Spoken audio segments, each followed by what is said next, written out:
사랑의 하나님, 한 주 동안 우리의 삶을 지키시고 보호하여 주셨다가 귀한 예배의 자리로 불러주시니 감사함을 드립니다. 하나님 앞에 영과 진리로 예배 드리오니 우리 가운데 말씀 허락하여 주시고 그 말씀 가운데 우리를 향하신 뜻과 비전을 발견하는 이 시간이 되게 하여 주옵소서. 예수 그리스도의 이름으로 기도드립니다. 아멘. 할렐루야. 예배에 나오신 여러분들을 주님의 이름으로 축복하고 환영합니다. 오늘 유튜브를 통하여서 병상에서 예배드리시는 모든 성도님들 가운데도 주님의 은혜가 충만할 수 있기를 축원합니다. 아멘. 저는 오늘 초심이라는 주제로 하나님의 말씀을 나누도록 하겠습니다. 지난 5월 말 저희 부부는 결혼 기념일을 조촐하게 치루었습니다. 두 아들이 초코파이로 케이크를 만들어 우리를 축하해 주었고 또 편지와 기도를 저희들을 위해서 해 주었습니다. 참 의미 있는 시간을 가졌고 우리 아이들이 많이 컸구나라는 것을 깨닫게 되었습니다. 그리고 저와 아내가 산책을 할 때 함께 나누었던 것이 있습니다. 처음 사랑을 고백하고 결혼할 때 다짐했던 서약들, 죽음이 우리를 갈라나온다 할지라도 우리는 서로 사랑할 것입니다. 끝까지 우리는 서로와 함께 할 것입니다. 라는 이 다짐을 여전히 간직하고 지키고 있는가를 점검하는 시간을 갖게 되었습니다.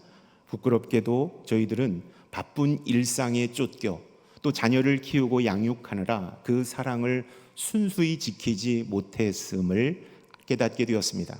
그리고 용서를 구했고 다시 한번 처음 사랑의 마음으로 다지고자 결단하는 시간을 갖게 되었습니다. 여러분, 초심이라는 것, 우리 인생의 최대 위기는 초심을 상실했을 때 찾아온다고 말합니다. 초심을 상실했을 때 교만이 싹트기 시작했다는 것이고 열정이 식어졌기 시작했다는 것이기 때문입니다. 영적인 위기도 마찬가지입니다. 우리 인생의 영적인 위기는 주님을 향한 초심을 상실했을 때 찾아오는 것입니다. 주님은 늘 언제나 초심을 기준으로 우리를 바라보고 계십니다. 주님을 뜨겁게 사랑했던 그 마음으로 나는 여전히 신앙생활하고 있는가? 그 뜨거운 마음으로 나는 주님을 온전히 예배하고 있는지를 예수님은 우리에게 바라보신다라는 것이죠.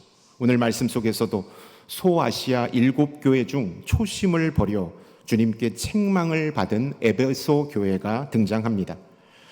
말씀 속의 에베소 교회는 왜 책망을 받아야만 했는지, 또 하나님께서 그 교회를 통하여 회복의 방법은 말씀해 주지 않으셨는지, 그것을 깨닫고 우리의 삶에 적용하는 시간을 갖기를 원합니다. 먼저 에베소 교회는 어떤 교회였을까요? 바울은 2차 선교 여행을 떠날 때 처음 에베소에 들렸다라고 사도행전 우리에게 말씀하고 있습니다. 바울은 3차 전도 여행 때 이곳에 들려서 2년 반 동안 머물면서 사랑과 정성과 눈물로 기도를 했습니다. 그리고 가가호호 찾아다니면서 주의 복음을 전했고, 그렇게 모인 성도들이 세운 교회가 에베소 교회였다라는 사실을 사도행전 19장과 20장은 우리에게 말씀하고 있습니다. 에베소 교회는 바울의 피와 땀과 눈물이 서려 있는 교회였다라는 사실을 우리는 알 수가 있는 것이죠. 바울이 에베소 교회를 떠난 후에 디모데가 에베소 교회를 이끌었다라는 것을 성경은 우리에게 말씀하고 있습니다. 사도 요한은 이러한 에베소 교회가 하나님 앞에서 책망을 받는 그러한 메시지를 전하고 있다라는 것입니다. 사도 요한이 주님께 받은 계시와 내용의 편지를 에베소 교회에 쓰고 있다라는 것입니다. 사도 요한이 본 계시와 환상은 요한계시록을 통하여 우리에게 말씀하고 있습니다. 그렇다면 요한은 어떤 시기에 주님의 계시와 환상을 보았던 것일까요? 도미티아누스 황제 때, 그때가 가장 기독교를 박해했던 시기였습니다. 기독교 박해가 가장 심한 그때에 사도 요한도 로마 군병들에게 붙잡혔습니다. 그래서 요한은 밤모섬에 유배되어 있을 때 주님의 계시와 환상을 보게 됩니다. 그리하여 요한계시록을 기록하게 되죠. 자신이 본 계시와 환상, 그 계시와 환상을 소아시아 7교회에 편지로 보냅니다. 가장 첫 번째 그 편지를 받았던 교회가 바로 에베소 교회였다라는 것입니다.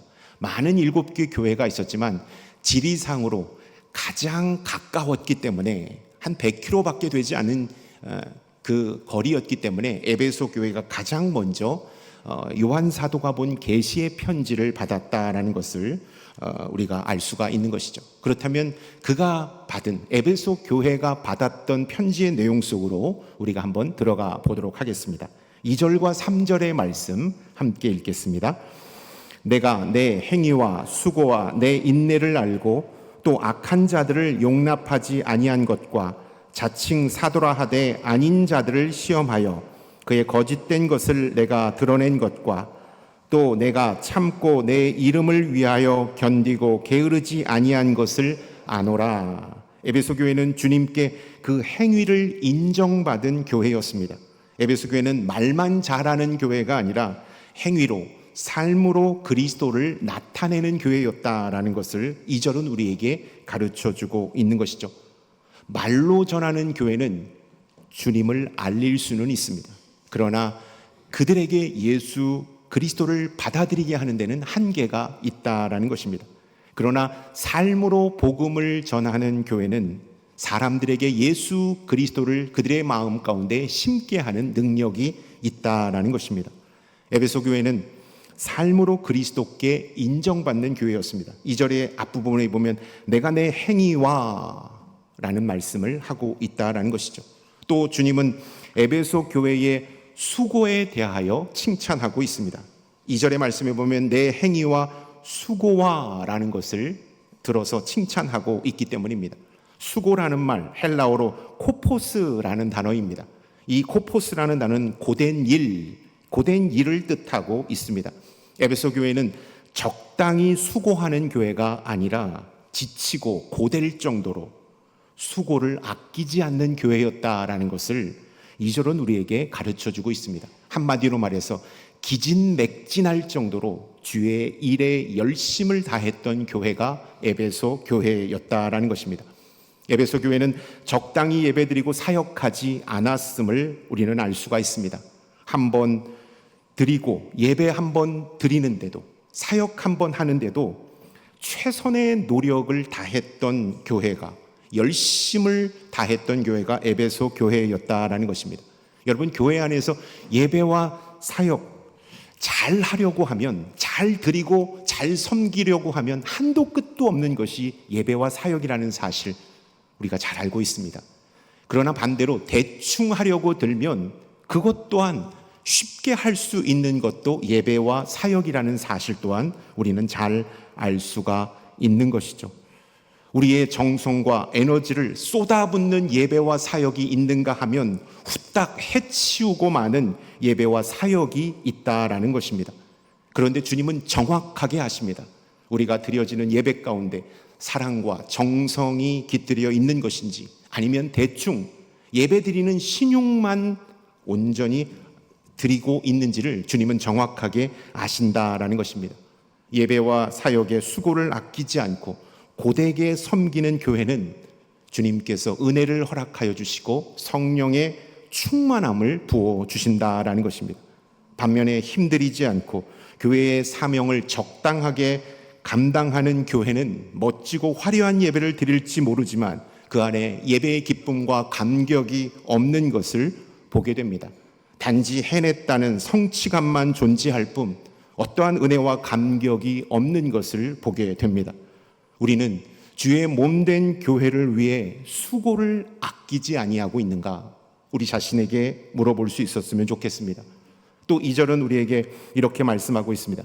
에베소 교회는 인내가 있는 교회였다라는 것을 말씀하고 있습니다. 내가 내 행위와 수고와 내 인내를 알고 라고 말씀하고 있기 때문입니다. 인내하는 교회가 바로 에베소 교회였다라는 것입니다. 인내는 힘들고 어려운 일을 참고 견디는 일을 말합니다. 그 당시는 가장 기독교가 박해를 받는 시기였습니다. 걸리면 죽고 핍박받고 고난당하는 시기였습니다. 그래서 많은 사람들이 순교당했고 또 순교가 두려워서 쟁기를 잡고 뒤를 돌아보아 다시 기독교를 떠나는, 예수 그리스도를 떠나는 사람들이 많은 시대였다라는 것입니다. 그러나 에베소 교회는 믿음을 저버리지 않았음을 성경은 우리에게 가르쳐주고 있는 것이죠. 인내하는 교회였다. 고통과 핍박을 견디는 영적인 맷집이 있는 교회가 바로 에베소 교회였다라는 사실을 우리에게 말씀하고 있는 것입니다. 영적인 맷집이 있는 교회는 큰 교회가 아닙니다. 재정이 넉넉한 교회가 아닙니다. 영적으로 맷집이 있는 교회는 말씀과 기도가 충만하고 성령의 기름 부으심이 있는 교회입니다. 그 교회는 고난과 역경을 능히 견딜 수 있는 영적인 맷집이 있는 교회라는 사실을 우리가 이 말씀을 통하여 다시 한번 깨달아야 하는 것입니다. 수천 톤급 대형 선박들이 물 위를 유유히 떠 있을 수 있는 것, 중심을 잃지 않고 안전하게 떠 있을 수 있는 이유가 뭘까요? 배의 밑부분에 있는 선박 평형수가 있기 때문입니다. 선박 평형수가 있기 때문에 선박의 안전에 중요한 역할을 감당하게 된다는 것입니다.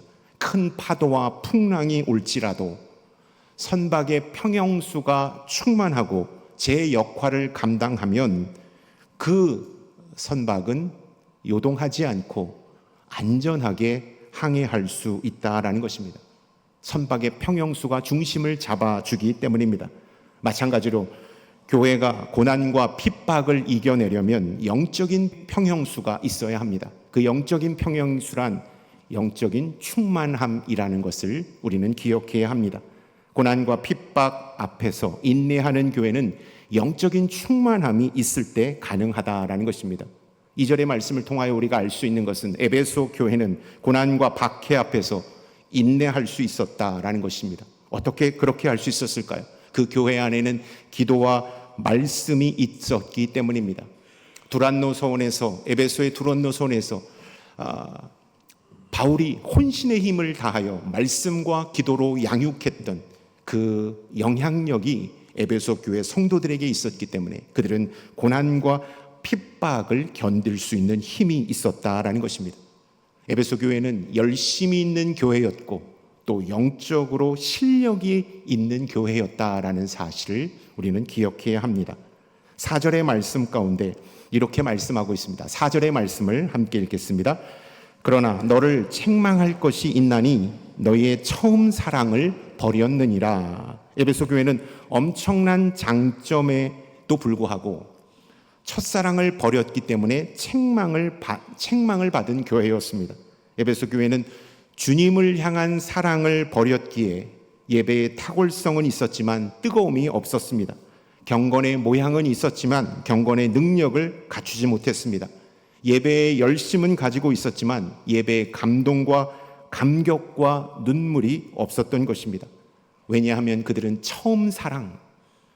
그 처음 사랑을 버렸기 때문입니다. 교회가 다른 것은 다 잘해도 버리면 안 되는 것이 있습니다. 예산도 깎여도 되고 여러 가지 사역도 줄여도 됩니다. 그러나 절대 버리면 안 되는 것이 있습니다. 그것은 바로 주님을 향한 사랑이라는 것입니다.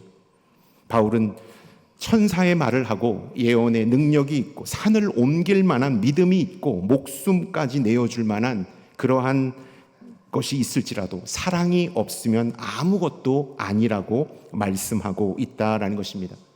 교회가 주님을 향한 사랑을 버릴 때 교회는 종교기관이 되어버립니다. 종교적인 의식과 행사만 치르는 장소로 전락하게 되는 것입니다. 주님을 향한 사랑을 버렸기 때문에 그들의 행위와 열심은 아무런 감동을 주지 못했다라는 것입니다. 예수 그리스도를 향한 사랑이 없으면 우리들은 어떻게 변할까요? 종교적인 열심으로만 신앙생활합니다. 눈에 보이는 타이틀에 집착하게 되는 것입니다. 성과, 실적, 열매에 목숨을 메고 있는 우리들을 발견하게 되는 것입니다. 성경은 에베소 교회가 처음 사랑을 버렸다라고 책망하고 있습니다. 사랑을 잃어버린 것이 아니라 버렸다라는 것에 우리가 초점을 맞춰야 하는 것입니다. 잃어버린 것과 버린 것은 엄청난 차이가 있다라는 것입니다. 잃어버린 것은 다시 회복할 수 있는 여지가 큽니다. 그러나 버린 것은 의도적으로 외면했기 때문에 다시 회복할 가능성이 희박하다라는 것입니다. 예를 들어 우리가 어떤 물건을 잃어버렸을 때 잃어버린 지점, 잃어버린 상황들을 생각하고 다시 한번 곰곰하게 생각하면 그 길을 찾아가면 그 물건이 거기에서 있는 경우가 대부분 있습니다. 그러나 의도적으로 그것을 쓰레기통에 버리고 길거리에 버리면, 바닷물 속에 버리면 그것을 찾기가 막막하다라는 것을 우리가 경험합니다. 교회에서 행하는 기도, 예배, 설교, 양육, 제자 훈련, 선교, 전도는 주님으로부터 흘러나와야 하는 것입니다. 주님의 사랑을 버리는 순간 우리는 그 모든 것을 온전히 감당할 수가 없는 것입니다. 교회는 주님을 향한 사랑이 있을 때 복음을 전하며 세상을 변화시킬 수 있는 거룩한 공동체가 되는 것입니다. 반대로 주님을 향한 사랑을 잃어버릴 때 교회는 끝없는 영적인 추락과 혼란과 방황을 겪게 되는 것입니다. 벤스 하브너라는 설교가가 이런 말을 했는데 제가 한번 자막으로 준비했습니다. 선교사의 첫 번째 자격은 영혼을 위한 사랑이 아니라 주님을 향한 사랑이다. 그 어떠한 것도 주님과의 관계보다 중요한 것이 없다라는 것입니다. 우리가 사역을 하고 예배를 드리고 교회 안에서 어떠한 일을 하든지 주님과의 관계가 먼저 충만해야 우리는 이 사역을 통하여 주님께 영광을 올려드릴 수 있고 거룩한 영향력을 끼칠 수 있다라는 것입니다. 그렇다면 왜 에베소 교회는 사랑을 버렸을까요? 그토록 인내했고 열심을 갖췄고 영적인 실력을 가졌던 에베소 교회가 왜 사랑을 버렸을까요? 사랑이 너무나도 버거웠기 때문입니다. 주님을 향한 사랑은 그들의 전 자아를 요구했습니다. 전 존재를 그리스도께 메어둘 것을 요구했습니다. 그렇기 때문에 에베소 교회의 성도들은 어느 정도까지는 모든 것을 주님께 올려드렸지만 그 이후부터는 그들의 생각과 의지로 신앙생활을 했던 것을 우리는 엿볼 수가 있는 것입니다. 에베소 교회는 정치적, 경제적, 종교적 활동의 중심지가 있는 도시 한가운데 세워진 교회였습니다. 그래서 물질적으로 풍요했고 여러 가지 아데미 신전이라든가 여러 가지 신전들, 눈을 현혹시키고 마음을 빼앗기는 그러한 우상들이 즐비했던 곳이 에베소 지역이었습니다. 그래서 그들의 사랑과 열정을 온전히 주님께 내어 쏟지 못했다라는 것을 우리는 이 말씀을 통하여서 다시 한번 생각해 볼 수가 있는 것입니다. 우리도 신앙생활을 할 때 주님께 온전히 그 사랑을 올려드리지 못할 때가 참 많습니다. 왜냐하면 에베소 교회처럼 우리가 눈을 돌려 바라볼 것이 너무나도 많기 때문입니다. 오직 예수 그리스도만을 바라보기에는 지금 내가 있는 현실이 너무나도 화려하고 좋기 때문에, 내가 의지할 것이 너무나도 많기 때문에 주님께 온전히 올인할 수가 없게 되어 있기 때문에 우리는 주님께 그 마음을 온전히 올려드리지 못할 때가 참 많다라는 것입니다. 그리할 때 우리의 신앙은 멈추게 되는 것입니다. 겉으로는 주일 성수도 하고 사역도 섬기지만 주님을 향한 그 마음을 온전히 올려드리지 못하기 때문에 우리는 종교인이 되어버린다라는 것을 기억해야 합니다. 교회와 교회된 우리 그리스도인들은 믿음의 페달을 끊임없이 굴러야 합니다. 그래야지 우리 교회는 복음 전파와 영혼 구원이라는 사명, 그 영적인 항해를 계속 감당할 수가 있는 것입니다. 교회된 우리 그리스도인도 믿음의 페달을 끊임없이 굴러야 우리는 사단의 공격과 유혹에 넘어지지 않고 세상을 의지하지 않고 오직 예수 그리스도 한 분만을 바라보며 성령 충만하게 신앙생활을 할 수 있게 된다라는 것입니다. 한때 부흥했고 한때 성령 충만했던 교회가 박물관처럼 화석이 되어버린 경우를 우리는 보게 됩니다. 유럽의 교회가 그랬고 미국의 교회가 그랬습니다. 이제 한국의 교회도 그렇지 않으리라는 법이 없게 되었습니다. 한번 부흥하게 된 것으로 도취되어 말씀과 기도를 멈출 때, 믿음의 페달 구르는 것을 멈출 때 우리들도 교회가 박물관이 될 수 있다라는 사실을 기억해야 합니다. 그러고 보면 우리 남산교회는 110년 동안 믿음의 페달을 끊임없이 구르며 여기까지 올 수 있었습니다. 믿음의 선진들이 하나님께 받은 그 복음과 사랑과 열정을 가지고 믿음의 페달을 지금까지 힘차게 굴렀기 때문에 그 바톤을 이어받은 우리가 지금 하나님 앞에 온전히 예배하고 있다라는 것입니다. 우리는 계속해서 믿음의 페달을 굴러야 합니다. 우리 남산교회 믿음의 페달을 굴려서 다음 세대에 이 바톤을 넘겨주어야 합니다. 그리하여 대구 남산교회가 계속해서 주의 복음과 영혼 구원을 위하여 하나님 앞에 쓰임받을 수 있어야 한다라는 것입니다. 믿음의 페달을 계속 구르기 위하여 교회는 주님을 향한 뜨거운 사랑과 복음에 대한 열정이 충만해야 함을 우리는 기억해야 합니다. 여러분들은 지금 드리고 있는 예배와 섬기고 있는 사역의 은혜와 능력을 맛보고 있습니까? 주님께서 우리를 만나 주셨을 때 우리의 예배는 감사와 감격과 눈물이 마르지 않았습니다.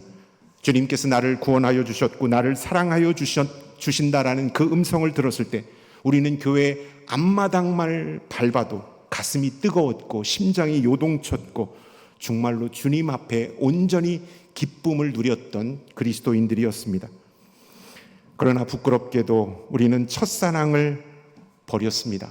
그래서 나는 예배자가 아닌 예배의 관객으로 앉아 있었습니다. 극장에서 영화 한 편 보고 나오는 것처럼 교회에서 찬양, 기도, 말씀을 보고 듣고 나오는 자가 되었습니다. 그래서 예배에서 은혜를 받기보다 관객 입장에서 예배를 평가하고 판단할 때가 많았습니다. 주님과의 첫사랑을 버린 나는 사명자가 아니라 사령관으로 서 있었습니다. 그래서 섬김을 실천하기보다 섬김을 받으려 했고 낮아져서 교회의 빈자리를 메꾸려 하기보다 높은 자리에서 지시하고 군림할 때가 참 많았습니다. 첫사랑을 버린 나는 주님의 마음에 합한 자가 아니라 나의 종교적 열심을 채우기 위하여 신앙생활하는 자로 전락하였습니다.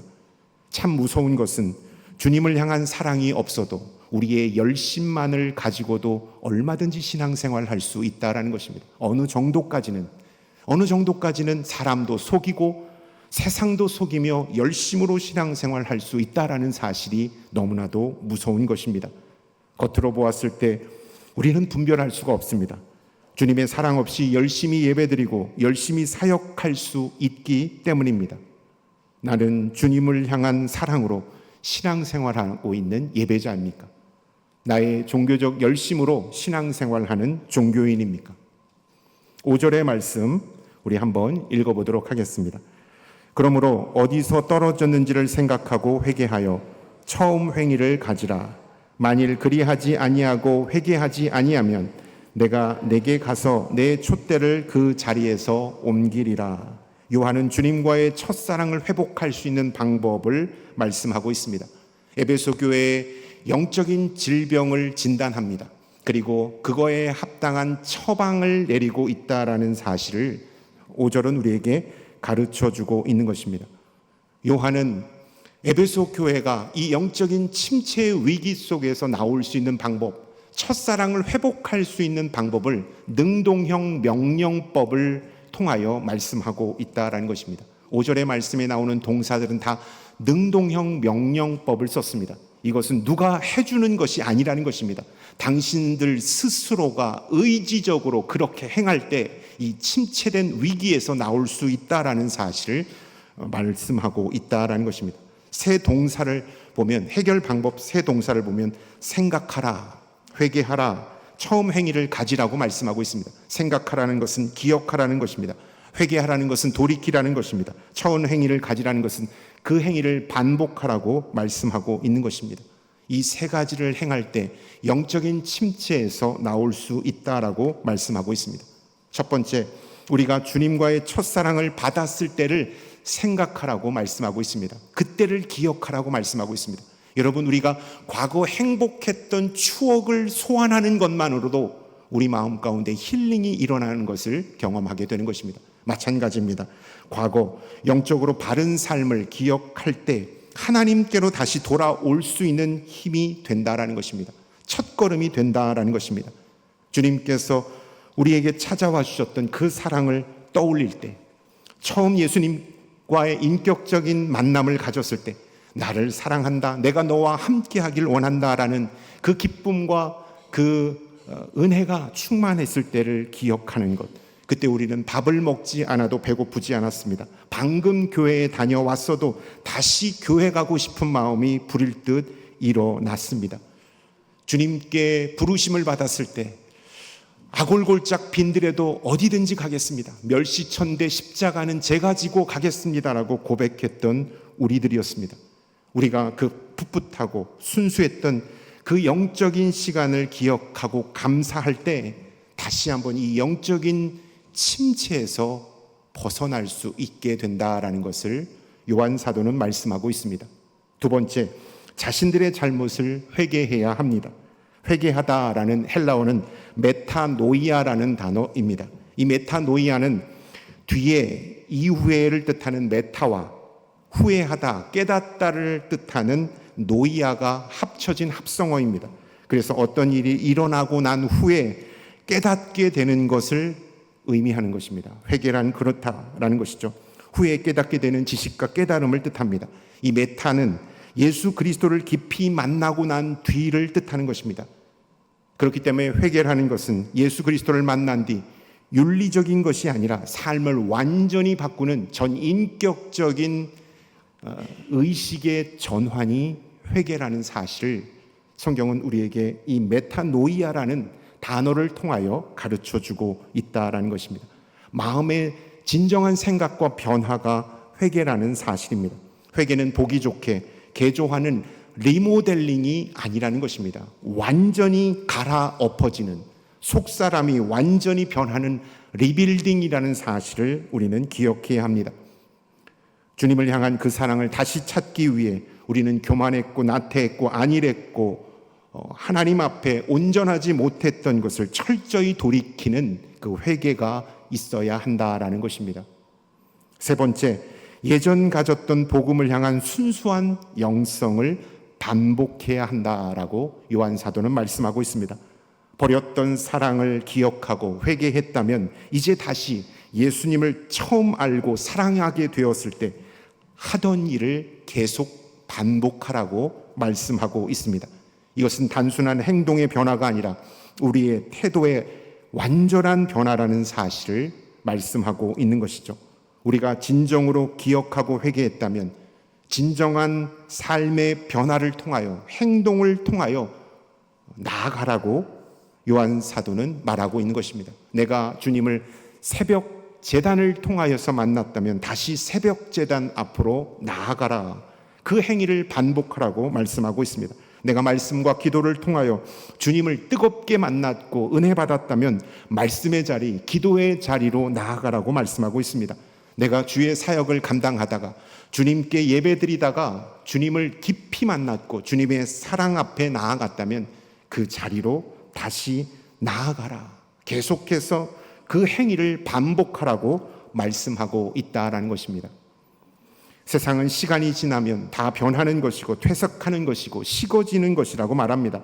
다른 것은 다 변하고 퇴색하고 식어질 수 있습니다. 그러나 변하지 말아야 될 것이 있습니다. 식어지지 말아야 될 것이 있습니다. 그것은 예수 그리스도를 향한 믿음과 사랑이라는 것입니다. 그 믿음과 사랑을 잊는 순간 우리는 아무것도 아닌 자가 되기 때문입니다. 우리 교회에 주신 그 첫사랑은 무엇일까요? 저는 110년, 100년의 교회 역사를 쭉 살펴보고 또 교회 어른들로부터 그런 역사를 받으면서 우리 남산교회는 각 시대마다 하나님께서 소명과 사랑을 주셔서 참 쓰임받는 교회로 역할을 다했구나라는 사실을 깨닫게 되었습니다. 그렇지만 교회의 역사를 쭉 살펴보면서 우리 남산교회에게 주셨던 첫사랑은 무엇일까? 1930년도 민족의 암흑기 때, 일제강점기 때 최종철 장로님을 통하여 12주 동안 진행됐던 성경 야학회를 통하여 말씀에 대한 사모함과 간절함이 생겼습니다. 새벽 제단이 들어왔습니다. 그리고 예배가 뜨거워졌고 부흥을 맛보았다는 것을 다시 한번 우리는 기억해야 한다라는 것입니다.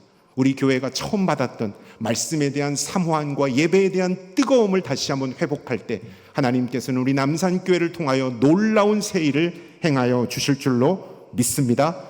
아멘. 주님은 나를 만나 주셨고 나를 부르셨던 그 사랑의 장소에서 지금도 여전히 기다리고 계시다라는 사실을 여러분 기억할 수 있기를 축원합니다. 아멘.